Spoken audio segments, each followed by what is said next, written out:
மாண்புமிகு அம்மா அவருடைய மரணத்தில் மர்மங்கள் இருக்கிறது, சந்தேகங்கள் எழுகிறது என்று நம்முடைய பாராளுமன்ற உறுப்பினர்கள் 12 பேர் நம்முடைய இந்திய ஜனாதிபதியை சந்தித்து அந்த மர்மங்களை பற்றி விசாரிக்க வேண்டும் என்று அவர்கள் மனுவை கொடுத்தார்கள் டெல்லியில். அதற்கு அடுத்தாற்போல் நம்முடைய மாண்புமிகு முன்னாள் முதல்வர் பன்னீர்செல்வம் அவர்கள் வருகின்ற 8ஆம் தேதி நம்முடைய கழக தோழர்களின் சார்பிலும் அதிமுகவின் சார்பிலும் தமிழ்நாடு முழுவதும் உண்ணாவிரத போராட்டத்தை அறிவித்திருக்கின்றார்கள். நீதி விசாரணை வேண்டும் என்ற கோரிக்கையை வைத்து அறிவித்திருக்கின்றார்கள். இந்த இரண்டையும் கேட்டவுடன் எனக்கு எழுந்த இந்த 5 கேள்விகளை சம்பந்தப்பட்டவர்களுக்கு மத்திய அரசாங்கமானாலும் மாநில அரசாங்கமானாலும் ஏன் அப்பல்லோ மருத்துவமனை ஆனாலும் இந்த கேள்வியை எழுப்ப வேண்டும் என்ற ஆசையோடு இன்றைக்கு உங்களை சந்திக்க வந்திருக்கின்றேன். நம்முடைய மறைந்த அம்மா அவர்கள் செப்டம்பர் மாதம் 22ஆம் தேதி வீட்டிலேயே கீழே தள்ளிவிடப்பட்டு அங்கே இருந்து ஆஸ்பத்திரிக்கு எடுத்துச் செல்லப்பட்டார் ஆம்புலன்ஸ் வேனில் என்று அப்பல்லோ ஆஸ்பத்திரியின் டிஸ்சார்ஜ் சம்மரி கூறுகிறது. நான் சொல்லவில்லை, அப்போலோ ஆஸ்பத்திரியின் டிஸ்சார்ஜ் சம்மரி புரட்சி தலைவி அம்மா அவர்கள் ஆஸ்பத்திரியில் சேர்க்கப்பட்டது டிஸ்சார்ஜ் சம்மரியில் இதை சொல்லி இருக்கின்றார்கள், தள்ளிவிடப்பட்டார் என்று. அதற்கு அடுத்தாற்போல் அவர் அங்கே ஆஸ்பத்திரிக்கு வருவதற்கு முன்பு போயஸ் கார்டனில் இருந்து அப்பல்லோ ஆம்புலன்ஸ் வேனுக்காக அப்பல்லோவுக்கு தொலைபேசி எண் 1066 என்ற எண்ணில் தொடர்பு கொண்டு எங்களுக்கு ஆம்புலன்ஸ் வேனை அனுப்புங்கள் என்று ஒருவர் கேட்கின்றார். அவர் ஒரு டிஎஸ்பி. யார் அந்த டிஎஸ்பி, அவருடைய பெயர் என்ன என்று எங்களுக்கு தெரியாது. அந்த ஆம்புலன்ஸிற்கு அவர்கள் அழைத்து செல்வதற்கு எத்தனை மணிக்கு ஆம்புலன்ஸ் அப்பல்லோ மருத்துவமனையிலிருந்து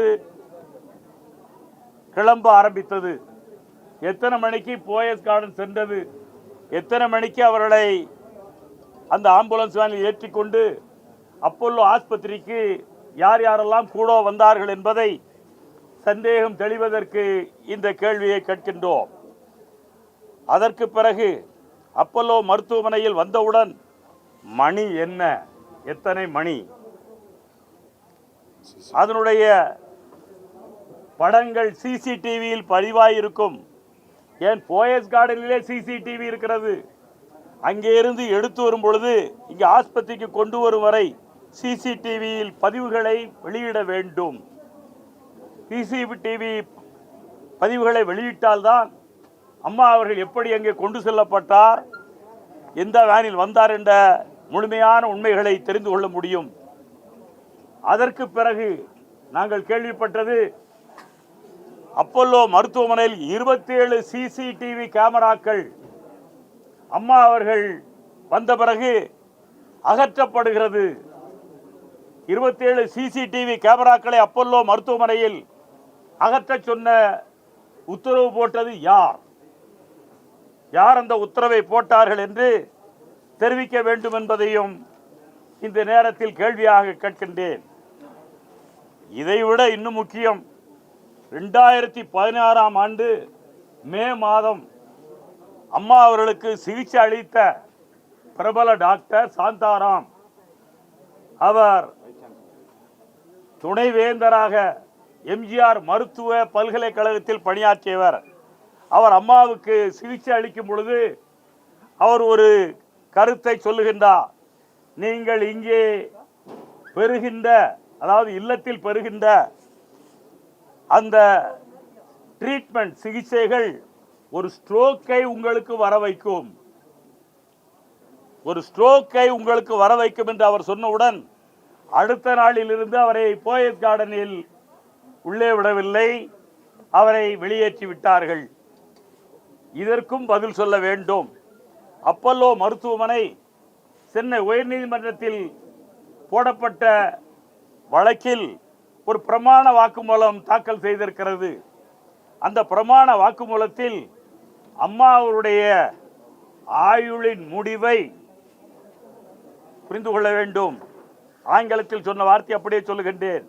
A medical decision was taken to allow a natural cessation of life on 5/12/2016. அதான் அம்மாவுடைய உயிரை எடுப்பதற்கு ட்ரீட்மெண்ட்டை நிறுத்தி நார்மல் செசேஷன் ஆஃப் லைஃப், இதுதான் அவள் போட்ட language. A medical decision was taken to allow a natural cessation of life on 5/12/2016. இதற்கு அனுமதி அளித்தது யார்? அந்த உயிரை எடுக்க சொன்னது யார்? ட்ரீட்மெண்ட்டை நிறுத்த சொன்னது யார்? இந்த நிலை எங்களுக்கு தெரியாத புதிராக இருக்கிறது. இதற்கு அனுமதி அளிக்கப்பட்டு அவருடைய முடிவை நிர்ணயித்த சக்தி யார்? இதை குடும்ப உறுப்பினர் அல்லாத ஒருவர் இந்த உத்தரவை பிறப்பிப்பதற்கு அதிகாரம் உண்டா என்பதை தெரிவிக்க வேண்டுகின்றேன். மத்திய அரசிடம் நான் ஒன்றை கேட்க விரும்புகின்றேன். மே ஜூன் மாதம் 2015 நீங்கள் பார்த்துக் கொள்ள வேண்டும். நான் முதலில் சொன்னது சாந்தாராம் 16.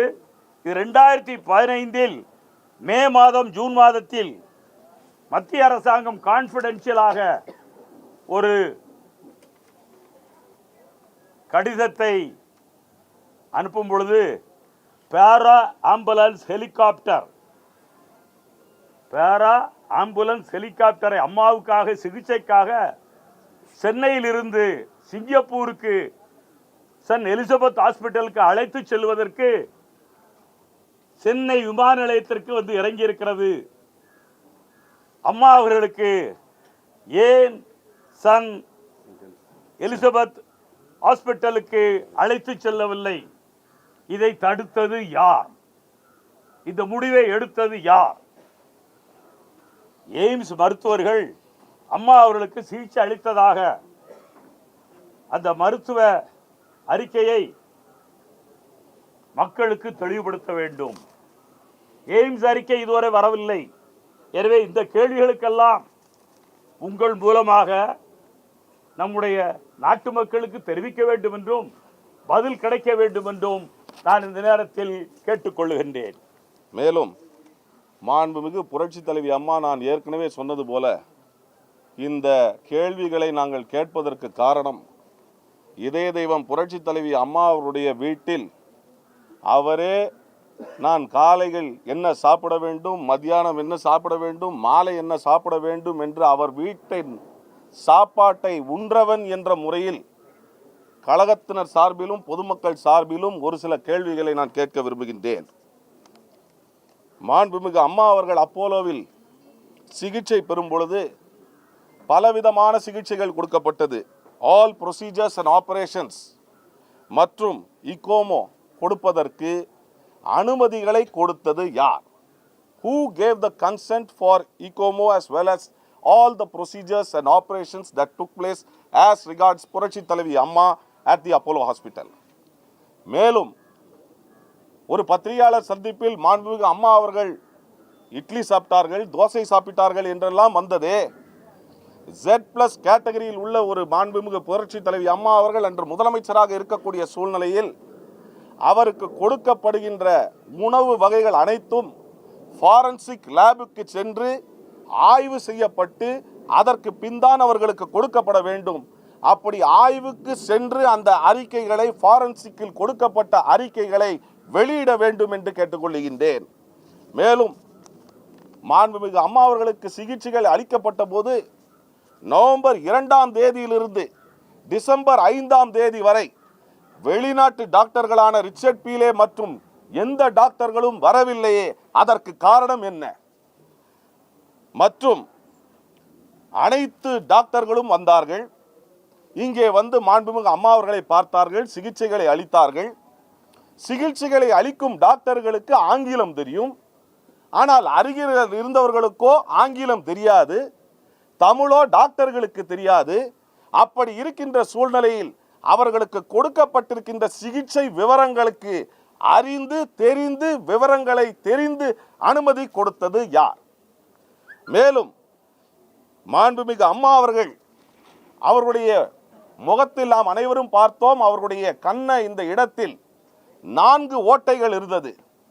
அந்த ஓட்டைகளுக்கு அவர்கள் கொடுத்த விளக்கம், அது பிளாஸ்டர் பண்ணப்பட்டு பிளாஸ்டரி ஒட்டப்பட்டு அதனால் ஸ்கின் பீலிங் ஏற்பட்டிருக்கின்றது என்று சொன்னார்கள். ஆனால் எம்பாமிங் செய்த டாக்டரோ அவர்களும் அது எனக்கு நான் பார்க்கவில்லை என்று சொன்னார். அப்படி இருக்கின்ற சூழ்நிலையில் இன்று வரை அவர்கள் முகத்தில் உள்ள அந்த 4 ஓட்டைகள் ஏற்படுவதற்கு காரணம் என்ன, என்ன சிகிச்சை, அதை இதுவரை யாரும் வெளிக்கொண்டு வரவில்லை. மேலும் மாண்புமிகு அம்மா அவர்களை பார்க்க வருகின்ற எந்த ஒரு தலைமை பொறுப்பில் இருந்தவரும், கவர்னர் வந்திருக்கின்றார், மத்திய அமைச்சர்கள் வந்திருக்கின்றார்கள், முதலமைச்சர் வந்திருக்கின்றார், அமைச்சர் பெருமக்கள் வந்திருக்கின்றார்கள். அங்கே இருக்கின்ற காவல்துறை Z+ கேட்டகரிக்கு லாக் புக் என்ற ஒன்றை அவர்கள் மெயின்டைன் செய்ய வேண்டும். அப்படி மெயின்டைன் செய்கின்ற அந்த லாக் புக்கில் யார் வந்தார், எந்தெந்த வாகனங்கள் உள்ளே வந்தது, யார் யார் அம்மாவால் விலக்கி வைக்கப்பட்டார்களோ அவர்கள் வந்தார்களா போன்ற விவரங்கள் அனைத்தும் இருக்குமே. அந்த லாக் புக்கை அரசு வெளியிட வேண்டும் என்பதை கேட்டுக்கொள்கின்றேன். அது மட்டுமல்ல, மாண்புமிகு அம்மா அவர்களுக்கு நான் ஏற்கனவே சொன்னது போல அந்த ஈகோமாவாக இருக்கட்டும் எதுவாக இருக்கட்டும், குடும்ப உறுப்பினர்கள் அதற்கு அனுமதி அளிக்க வேண்டும். அப்போலோ ஹாஸ்பிட்டலிடம் குடும்ப உறுப்பினர்கள் என்பதை எடுத்து சொல்வதற்கும் அதை ப்ரூவ் செய்வதற்கும் கொடுக்கப்பட்ட டாக்குமெண்ட்ஸ் எவை? நான் ஃபேமிலி மெம்பர் என்று சொன்னால் what are the documents that were given to the Apollo hospital to establish that I am a family member to give consent? ஒரு கன்சென்ட்டை கொடுக்க வேண்டும் என்று சொன்னால், அதற்கு அனுமதி அளிக்க வேண்டும் என்று சொன்னால் ஆதாரங்கள் எவை? அந்த ஆதாரங்களை வெளியிட வேண்டும் என்று கேட்டுக்கொள்கின்றேன். மேலும் மாண்புமிகு அம்மா அவர்கள் அங்கே பலர் உள்ளே வந்தார்கள். அந்த 4 ஓட்டைகளை பற்றியும் குறிப்பிட்டிருக்கின்றேன். ஒரு முக்கியமான ஒரு சங்கதி, மாண்புமிகு அம்மா அவர்கள் எழுப்பப்பட்ட சந்தேகங்களின் அடிப்படையிலும் வரப்பட்ட செய்திகளின் அடிப்படையிலும் அவர்கள் இறந்தது டிசம்பர் 4 4:30 மணிக்கு மாலை இறந்திருக்கின்றார்கள். அந்த 4:30 மணிக்கு அவர்கள் இறந்த பின்பு 9:30 மணியிலிருந்து அந்த இகோமோ என்பது பொருத்தப்பட்டு அடுத்த நாள் 5ஆம் தேதி 9:30 மணி வரைக்கும் 24 மணி நேரம் இருந்திருக்கின்றது என்று சொல்லுகின்றார்கள். அப்படி சொல்கின்ற அந்த விவரங்களுக்கு இதுவரை எந்த பதிலும் இல்லை. அதை நாட்டு மக்களுக்கு விளக்க வேண்டும். அது மட்டுமல்ல, இடைத்தேர்தல்கள் நடைபெற்ற போது அப்பொழுது A ஃபார்ம் B ஃபார்ம் என்ற ஆத்தரைசேஷன் கொடுக்கப்பட்டது. அந்த ஆத்தரைசேஷன் கொடுக்கப்பட்ட போது மாண்புமிகு அம்மா அவருடைய கையை எடுத்து அங்கே அந்த தம்ப் இம்ப்ரெஷன் கை நாட்டு வைக்கப்பட்டிருக்கின்றது.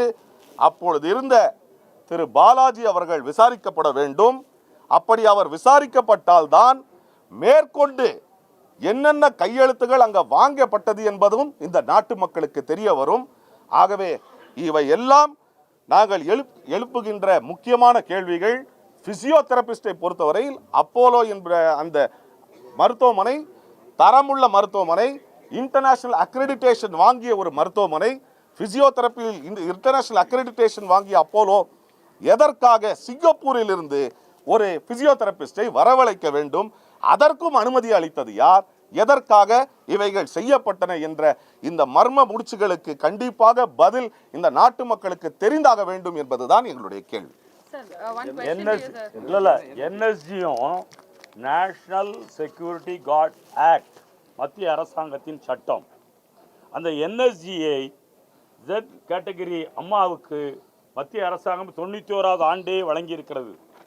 அவர் ஆஸ்பத்திரிக்கு வந்த பொழுது யார் அந்த என்எஸ்ஜியை உள்ளே அனுமதிக்க மறுத்தது? இல்லாவிட்டால் அவர்களை வீட்டுக்கு போக சொன்னது யார்? அவர்களை டிஸ்பர்ஸ் பண்ண சொன்னது என்எஸ்ஜியை. என்எஸ்ஜி சட்டத்தில் ஒரு சிறப்பான சட்ட பிரிவு என்ன தெரியுமா? என்எஸ்பி பிரிவை சார்ந்தவர்கள் யாரை பாதுகாக்கின்றார்களோ அவர்களை பாதுகாக்க தவறினாலோ கோழையாக மாறிவிட்டு அந்த இடத்தை விட்டு ஓடினாலோ தூக்கு தண்டனை வழங்க வேண்டும் என்று சட்டம். வேறு தண்டனையே கிடையாது. என்எஸ்சிக்கு அவ்வளவு கடுமையான சட்டத்தை போட்டது எதற்காக? அம்மா போன்ற தலைவர்களை பாதுகாப்பதற்கு. என்எஸ்சி பாதுகாப்பு இல்லாமல் அம்மா இருந்திருக்கின்றார். என்எஸ்சி பாதுகாப்பு இல்லாமல் அப்பல்லோவில் இருந்திருக்கின்றார். அதனால்தான் சிலரது குடும்ப உறுப்பினர்கள் எல்லாம் தாராளமாக அங்கே லாந்திக் கொண்டிருந்தார்கள் என்பதை புரிந்து கொள்ள வேண்டும். இது சட்டம். நீங்க இப்ப சொன்னது எல்லாமே நீங்க நிறைய விஷயங்கள் சொல்லிருக்கீங்க. இந்த 27 சிசிடிவி கேமரா எல்லாம் அகற்றப்பட்டது, நிறைய விஷயங்கள் சொல்லிருக்கீங்க, கேள்விகள் எழுப்பிருக்கீங்க. இதெல்லாம் உங்களுக்கு எந்த இந்த இன்ஃபர்மேஷன்லாம் உங்களுக்கு யார்கிட்ட இருந்து நீங்க அந்த கேள்விகளுக்கு அவர்கள் பதில் நான் கேள்வி ரூமர்ஸ் கேட்டேன். இல்லீங்களா? No, you can verify, let them. பூரா வந்து நான் இப்ப குற்றவாளிகளே நெருங்கிட்டேன். நான் வச்சுக்கிறேன். குற்றவாளிகளை நெருங்கிட்டேன். சொல்ல முடியாது. நான் எல்லாத்தையும் சொல்ல முடியாது. நான் மேலும் விவரங்களை அடுத்த சந்திப்பில் சொல்லுவேன். அத டிஸ்சார்ஜ் சம்மரி உங்ககிட்ட இருக்கா? You ascertain from the hospital. We have asked the hospital multiple times. You can ascertain. Sir. No, you can. Sir, ஒரு நிமிஷம் No, கேளுங்க. you can ascertain. You can ascertain. I am investigating on my own. No, we are also I am a MA Criminology and Forensic Science from the Madras University in 1965-67. My professors were IG of Police, DIG of Police, all trained in Scotland Yard. Sir, just hear us out 1 minute. We will talk to you at the appropriate time. Talk to you later. Also, இதெல்லாம் நான் சொல்ல முடியாது. I am not an ordinary policeman. I have visited Scotland Yard when I was speaker. I visited FBI. I have visited KGB. Mr. You Pandian, imagine. Today cinema நேயர்களுக்கு நன்றி, வணக்கம். Please subscribe to today cinema.